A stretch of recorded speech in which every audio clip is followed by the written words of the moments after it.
안녕하세요, 저스티스입니다. 이번 시간에는 조금 까다롭게 느껴질 수 있는 위진남북조 시대를 살펴볼 텐데요. 위진남북조는 다민족 국가인 현재의 중국을 이해하는 데 있어서 단초를 제공하는 중요한 시대이니만큼 포기하지 마시고 끝까지 시청해 주시면 중국이란 나라를 이해하는 것이 한층 더 쉬워질 것이라 생각합니다. 그럼 시작하겠습니다. 전한의 무제는 중앙집권을 강화하기 위하여 군신의 위계질서를 인정하는 유교를 국교로 하였습니다. 하지만 중앙집권을 강화하고 지방권력을 억제하기 위하여는 지방호족에 대한 강력한 통제정책이 필수적이었는데, 이것은 다른 말로 하면 그 정책을 수행해야 하는 외척과 환관의 성장을 의미했지요. 문제는 시간이 흐름에 따라 농업이 발전하고 그에 따른 경제 규모가 확대되면서 지방 호족과 상인 세력의 성장을 억제하는 것이 현실적으로는 한계가 있었다는 점이었습니다. 따라서 후한을 세운 광무제는 자신을 도와준 세력이 대부분 지방 호족이기도 했거니와 본인도 남양의 호족으로서 거병한 것이었기 때문에 지방 호족에 대한 어느 정도의 기득권을 보장해 줄 수밖에 없었습니다. 그렇게 호족에 대한 탄압이 줄어들자 자연스럽게 호족의 성장은 더욱 가속화되었고, 후한 시기는 이런 호족들이 자신의 출신을 기반으로 세력을 확대해 나가며 분열을 위한 준비를 갖추어 나가던 시기라 하겠습니다. 위에서 살펴본 바와 같이 중앙집권, 즉 황제권의 강화는 결과적으로 외척과 환관이라는 파행적 정치 형태를 생산함과 아울러 부패라는 역효과 또한 만들어냈습니다. 게다가 광무제 이후 호족이 대지주로까지 성장하여 가렴주구를 일삼자 백성들은 탈출구를 찾을 수밖에 없는 상황이 되었죠. 그렇게 184년 황건적의 난이 발생하여 후한은 분열되었는데, 우리가 잘 아는 삼국지가 바로 이 시기를 배경으로 한 소설입니다. 그리고 220년부터 시작된 삼국의 세력 판도는 결국 화북을 장악한 위로 기울었으며, 45년 후인 265년에는 사마의의 손자 사마염이 위로부터 정권을 탈취하여 서진을 세웠습니다. 이후 서진은 종친들에게 왕의 칭호와 함께 군사권을 주며 지방을 분치하였는데, 이는 종왕들의 정치 개입을 초래하였고, 그 결과로 나타난 것이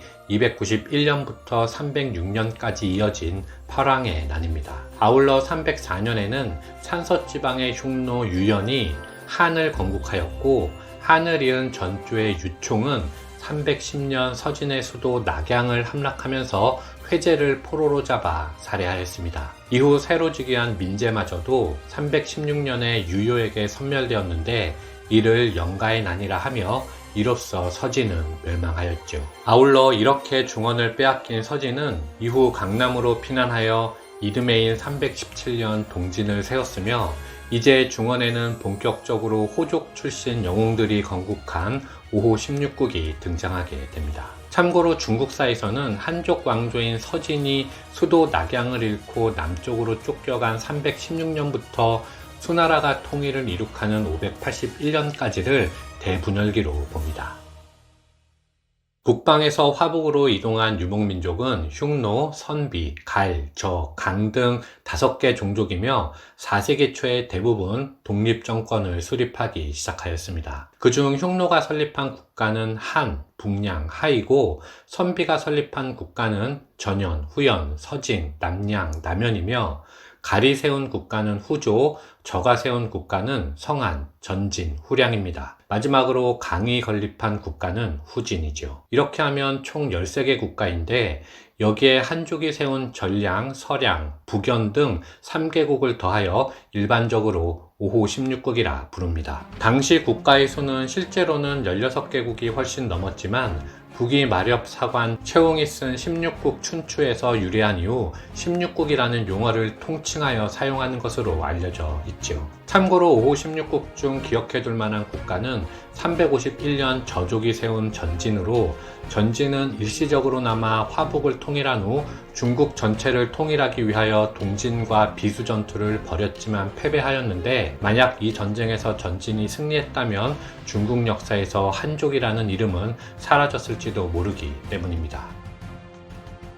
이렇게 4세기 초부터 5호 16국이 중원에서 다툼을 벌이고 있을 때 선비족의 탁발부가 386년 산서성의 평성 지역에서 부기를 세우고 후연을 멸망시키는 것을 시작으로 5호의 여러 나라들을 하나씩 평정하며 화북을 통일하였는데요. 이 부기 시기부터 수나라의 통일 이전까지의 화북 지역을 북조라 합니다. 한편 중원을 5호 16국에게 빼앗긴 한족은 양주, 강주, 형주 등으로 이동하여 317년 동진을 세웠는데 동진과 동진을 이어 생긴 여러 한족 왕조, 즉 송, 제, 양, 진을 합하여 남조라 부릅니다. 그런데 문제는 강남에 정착한 한족과 문화와 생활 양식이 달랐던 만족 사이의 갈등이 필연적으로 발생할 수밖에 없었다는 점이었습니다. 그 결과 동진에서 진에 이르는 시기까지 만족은 수많은 반란을 일으키다가 진 시기에 이르면 오히려 만족이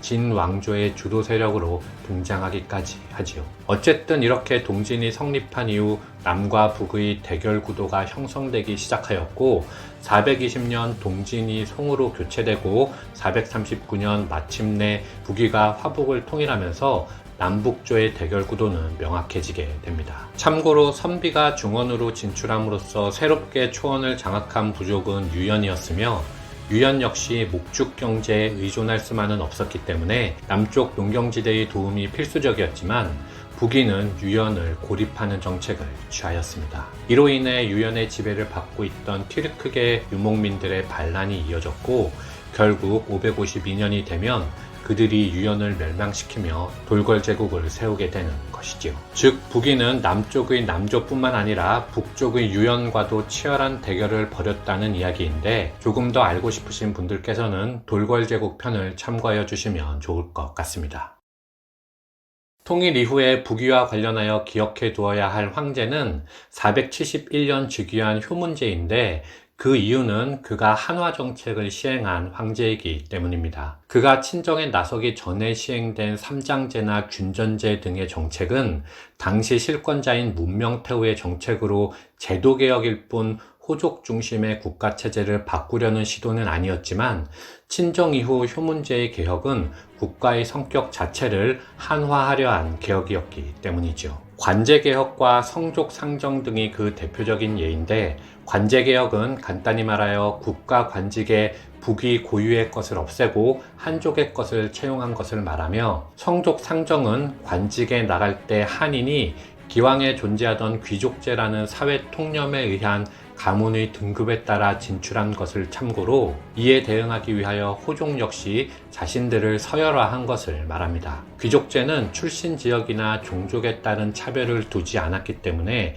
기존의 부족제에 비하여 좀 더 보편적인 제도로 볼 수 있죠. 다만 기존의 귀족제와 차이점이 있다면 한족의 귀족제는 민간 사회에서의 성패를 기준으로 만들어진 것이라면 효문제의 성족 상정은 국가주도라는 차이점이 있었습니다. 이렇듯 효문제의 한화 정책으로 북위는 드디어 호족을 중심으로 하는 국가에서 호한 합작의 국가로 그 성격을 변화시키게 되고 이를 호한체제라 합니다.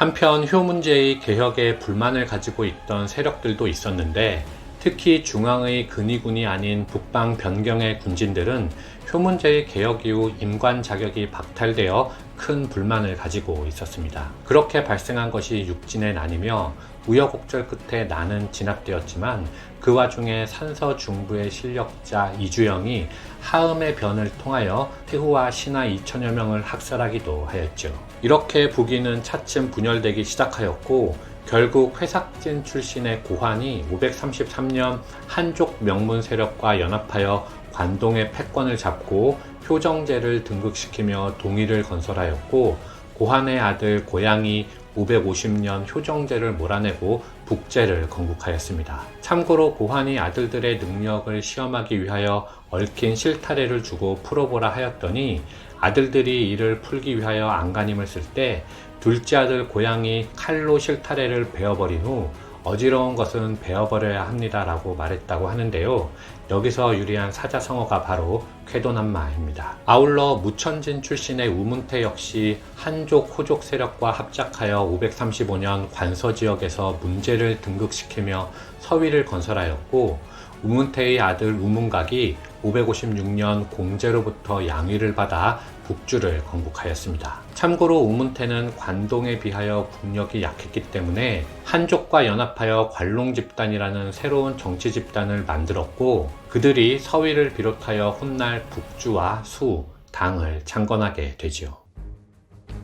관롱 집단 출신의 양견은 581년 어린 외손자 북주 정제를 협박하여 황해를 탈취하고 수를 세웠습니다. 아울러 589년 차남 양광을 시켜 진을 멸망시킴으로써 약 300여 년간 지속되어 온 대분열기의 종지부를 찍었죠. 하지만 잘 알려진 바와 같이 수는 통일 후 처리에 실패하며 38년 만에 멸망하게 되는데, 수 왕조는 비록 그 역사는 짧지만 중국 역사에서 강렬한 인상을 남긴 왕조입니다. 그 대표적인 것이 바로 수 문제부터 양제까지 약 25년간 건설한 대운하이죠.